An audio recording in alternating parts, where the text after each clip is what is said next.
Hey Elite Pros, Crystal here from Elite Hair Care USA, Elite Total Body Care, and Private Label Hair Care Company. So today's video is going to actually be about the finishing style. My client here comes in once every week to 2 weeks to get her hair either shampooed or sometimes we'll do a touch-up. But she has been growing her hair out since her first appointment with me. We've actually cut her hair multiple times. So we molded her using our Elite Silk Wrap Foam. So she is completely dry, but I wanted to give you guys something different and also talk to my short hair people out there in regards to styling your hair. Now, she actually typically gets a very soft style. She doesn't like holding spray, but she has a lot of density in her hair and she is also relaxed. So who said you can't have healthy hair and be relaxed at the same time? Her first time coming to me was a couple of months ago. Her hair was breaking, it was shedding a lot, and we cut her hair, and this is where we are after doing a number of cuts since then. And she has decided that she wants to grow her hair out into a bob, so that is what we are doing. Now for the curl, I did apply our Frizz Hammer and Shine Serum.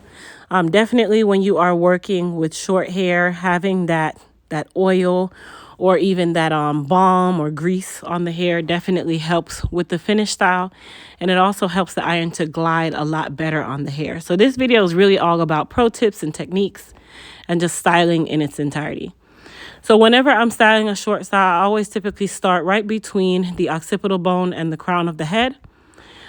This reason for me starting in this area is because when you have clients that have what we call a graduated cut, where it goes kind of from short to long, or it goes like my hair, where my hair gets longer towards the face, you do want to create that atmosphere of graduation. I might have used the wrong word for that, but you guys get exactly what I'm saying. So her hair was actually cut in that fashion as well. Now, because she is trying to grow her hair out into a bob, we are eliminating cutting her as much possible at this point. So a lot of the styles that we do are typically more on the curly side and the wavy side. So for this part of the head, I'm actually using the H2 Pro 3/10 of an inch iron. This is also what we call the pencil iron. This iron is good for detailing. It's great for short hair. It is one of the skinniest flat irons that they actually make on the market at this very point, and it's also ceramic. So this iron is actually available at EliteHairCareUSA.com, as well as all the other irons that you guys are going to see me using today. Now what I'm doing is creating a wave, but we did not actually wave her hair. So this is also something that you can do with just heat styling tools, especially if you have a shortcut or if you are in the grow out phase like her. So that was another reason why I wanted to do this video, because a lot of you are dealing with something like what she's dealing with, where she is in the grow out phase and basically she still wants a hairstyle, but she is growing out the shortcut. So there is an in-between, and the in-between is basically having a lot of density or a lot of volume. The in-between is having a lot of manipulation and moving hair in different places so that it will mimic a short style with it being so long. So with the in-between phase, typically at this point, people usually say, I'm going to cut my hair off. This is also the point where people say, you know what, I'm just going to cover it up. But she's embracing it very, very well. So we are just doing some waves and curls on her. And she actually loves having a lot of density in her styles. So this works really, really well for her because she likes that fullness. She likes that body. She likes that density. So I don't have to worry about trying to make it super flat or super neat. And she also likes messy styles. So this is my easy client when it comes on to curling and styling her, because I just basically freehand and do whatever I want to do in regards to the style itself. And it always turns out really, really nice. And she wears these dense styles really well, like really well. And she's super pretty. So she can wear almost anything, you guys. Okay. Black does not crack. Let's just say that. Okay. So the iron that I'm using now is the 7/10 of an inch iron. This iron is actually not available on the site yet, but this is the next size up from the 3/10 of an inch. It's not a 1/2 inch iron. It's a little bit bigger than a 1/2 inch iron. Okay. So this is, you can kind of say it's like 3/4 of an inch.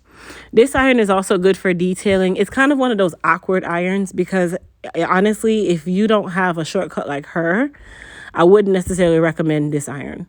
If you're going to need an iron for anything longer than her hair, then I would say just go ahead and use the 1 inch. I can also use the 1 inch and achieve this look on her as well, but I like the tightness of the curls, so that's the reason why I decided to use this iron instead. But definitely my go-tos are the 3/10 and the 1 inch. All right, so I am now going to the other side of her head. If you guys notice, whenever I am curling, especially for clients like with haircuts like these, I go from right side or middle to right, left side, and then I finish the top, and then I go back to the left side. My reason for that is I don't like lines in short styles. I like to remove any form of line that I can. Now, what I'm also doing is, because I know that her hair is so long on the side, right near her sideburns and her temple, I'm actually doing what we call a 3D wave. And a 3D wave is where you create a curl and then you use your comb and press it in, and then you use the flat iron and create a ridge on the curl.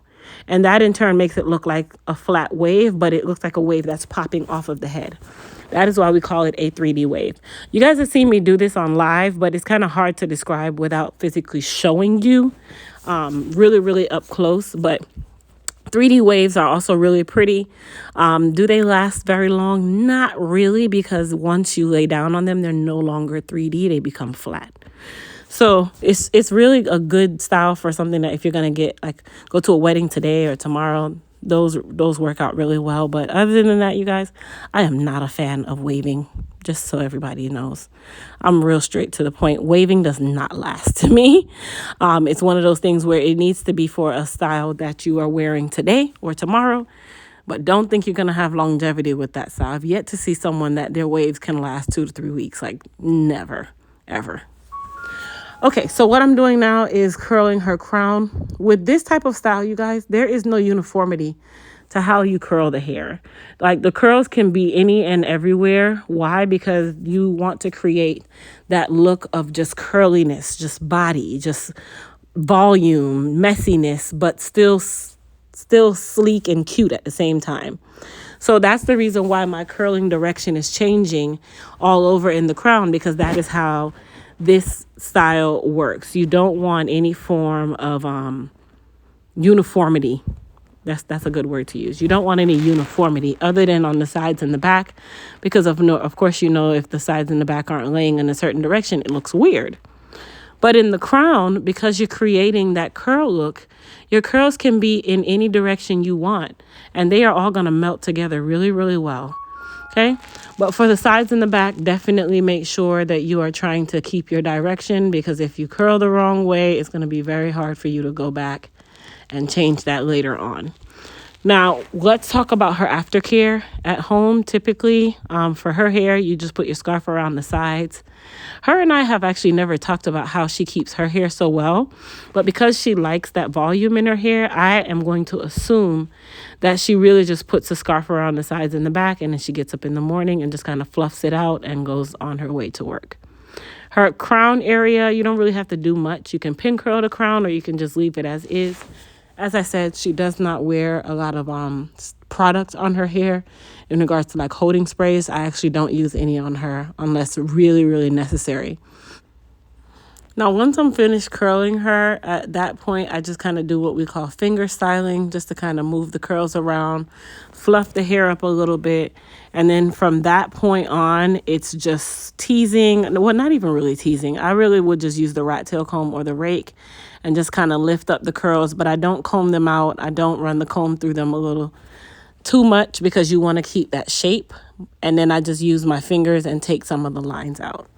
Lines to me in a short style do not go together unless it's a forced look or it's a part of the look. Me personally, I like everything to melt together as best possible. Now, if you're new to my channel, don't forget to hit that subscribe button. I hope you guys enjoyed this video with the little pro tips. And please don't forget to subscribe, and share this video with your friends and family. I hope you guys enjoyed, and also comment down below and tell me what you think about the density in her style. Trivia question: what would you use to wrap your hair at night?